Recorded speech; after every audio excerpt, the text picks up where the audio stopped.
Entry 6. A crawling paranoia. My name is Kane. Leviathan Kane. Yes, I'm a god. You've all heard of me, no? Think of me as a saviour. Yes, a time Jesus. It's odd.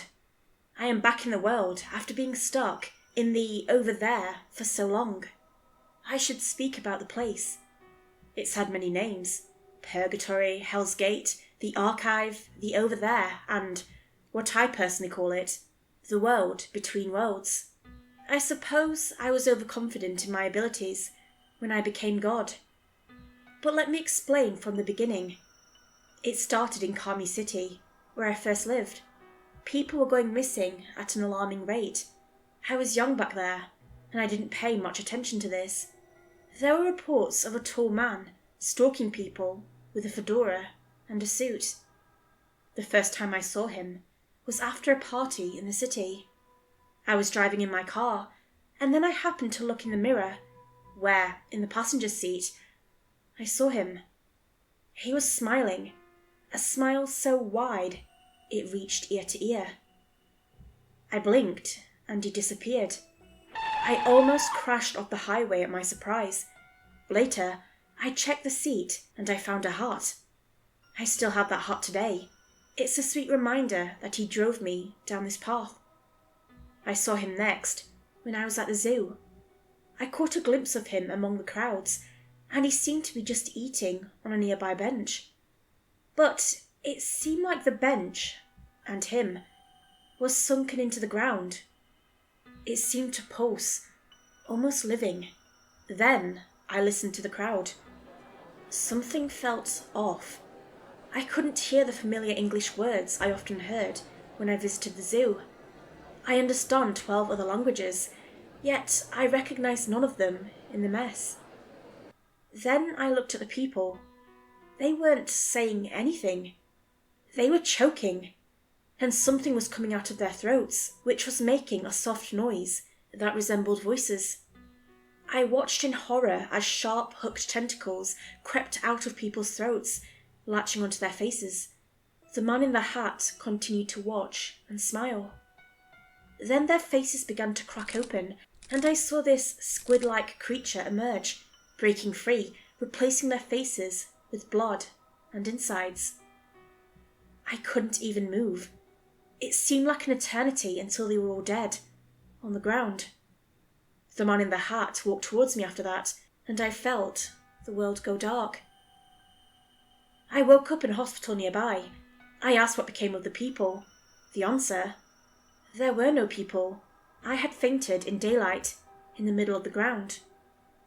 It was a week later that on the news, I heard that 20 people at the zoo were dead, and that their faces were removed and some sort of parasite escaped from them. There was something in the water supply.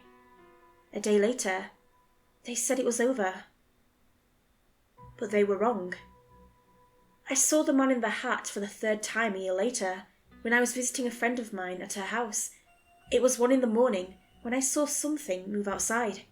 I looked through a window to see a tree, and then the man with the hat, he just appeared from behind that tree, which was impossible because the tree was extremely small. I saw the man in the hat just stand there, smiling his wide, evil smile. And that's when it happened.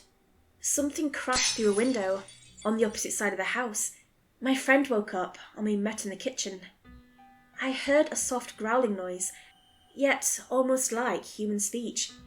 We got some knives, turned a corner, and saw it. A Venus flytrap head, long and sharp tentacles, and hooks on the end of them. I now know them to be shadow paths. We both ran outside the house to see a city in chaos. There was fire burning, and more shadow paths everywhere. The news report said something wrong was happening in the city, and that the FBI had isolated the place. But it was chaos. I knew that this man, the one with the fedora, was behind this. What other purpose would he gain by following me? I confronted him with a knife outside. "Who are you?" I yelled. "Kane Hunter," he replied. "Why? Why are you doing this?" "You do not understand yet, Kane," he replied. "This is all for you. Keep this in mind. To change the past, you must become a god." "What do you mean?" "In the future, you will search for a temple.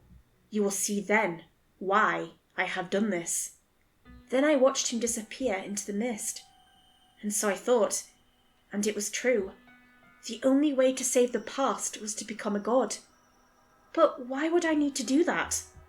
Because the parasites somehow spread to the rest of the world. Within weeks, humanity was reduced to a few million, and with every second, the shadow paths grew in number. You see, I come from a future, one of many possible ones. I learned the art of magic, specifically the kind that would somehow tell the past. I could only send bits of my consciousness to places, but not in full. When the shadow paths began to attack a military bunker I was living in, I used all my energy to send a message to the past, in hopes of somehow changing it all. This message reached the one who calls themselves Gale Shard. I was about to die when I was rescued by a younger version of Kane Hunter. It was odd, seeing a version of him I did not recognize. He told me that together, we could save the past. We both had learned the art of magic, and that was that. Eventually, inevitably, I would become a god. But that is a story for a later time. That was a note placed in my logbook. It's Kieran Gray here again. I woke up in some sort of hospital room. It seemed very ancient, yet with machines I'd never seen before. I saw the symbol of the deer's head everywhere, as well as another symbol, one I couldn't place.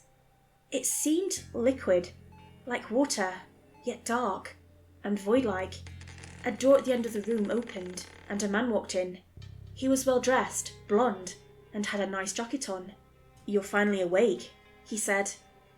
"Who are you people?" I asked, noticing his deer head symbol.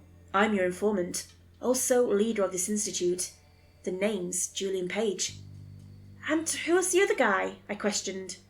"The one made of liquid." "That was the leader of our sister organization," Julian answered. "They don't have an official name, but as you've noticed, they are unique. They're made of liquid color. It's quite odd. You won't meet them again, do not worry." "And Mitchell?" "His loyalties are questionable. His loyalties lay with Company 7, but he chose to work with the Page Arcan Alliance to stop the threat of Kane Hunter." "Who is this Kane Hunter?" "There have been legends all across the world," Julian started, "of a strange man in a hat offering people items that would bring them good luck. When accepted, people found that they began to see strange, mystical things, their nightmares brought to life.